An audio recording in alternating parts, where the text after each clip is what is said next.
Hi again then guys, and welcome to another Horizon 3 speed build, and this particular tune is for the Alfa Romeo 8C, which shares a number of mechanical components with the Maserati Gran Turismo. It's a fantastic looking car.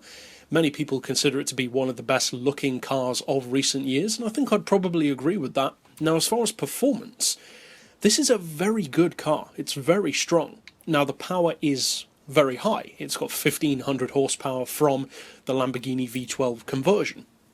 So to some degree, of course, it's going to be fast with 1500 horsepower. It would be difficult for it to be slow, but it can actually outrun some supercars which you might expect to be quicker. Now, of course, as I said, you want that 1500 horsepower engine. As far as drivetrain, I would always recommend all-wheel drive for the advantages that it gives you, such as launch and off-road ability, but if you want to keep it rear-wheel drive, of course, that's down to you. We've gone for the twin turbo, of course, and then for the rest, you can pick what rims you want. It doesn't really make that much of a difference.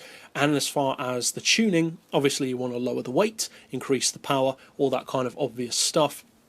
Basically fit racing parts wherever possible, as long as it doesn't affect the car in a bad way. For instance, sometimes the roll cage may be expendable. It's not entirely necessary on all vehicles. Now, as far as the tuning side of things, to unlock that full potential that the car has, you can see that the acceleration is pretty good, but that top speed in particular is very impressive. 272 miles per hour means it is one of the quickest super sports exotics in the game.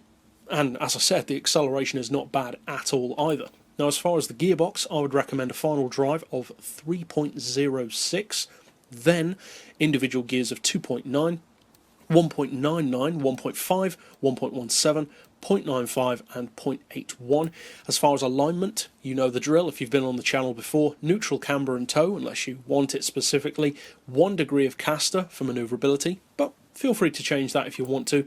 As far as anti-roll, we've got those on 29 and 22, springs on 200, 208, and the lowest ride height, which again isn't entirely necessary. You could increase the ride height if you want the car's stance to look different, but that's down to personal preference, obviously. As far as dampers, we've got those on 14 and 6. Aero doesn't apply. And finally, for the diff, as we often do, we've got 100% on acceleration, 0 on deceleration, and for this particular car, the split is a little bit closer to the front than we would sometimes have, 65%. So it's very much so an all-wheel drive feeling car. It is all-wheel drive, but you can also tell very quickly that it is. You've got that pull, that extra grip on the front end. I wouldn't necessarily recommend having that split all the time. You may want to change it to say 80. You will lose a little bit of benchmark launch, but you will gain maneuverability at higher speeds. So it depends what you need.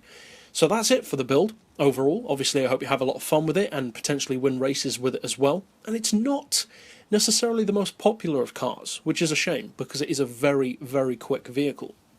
So overall, if you'd like to keep up with new tunes that I'm going to release in the future, as soon as they're released, of course, you could sub down below, or to check out the builds which I've already covered, there's a playlist for that at the end of this video. But for now, as always, thanks for watching.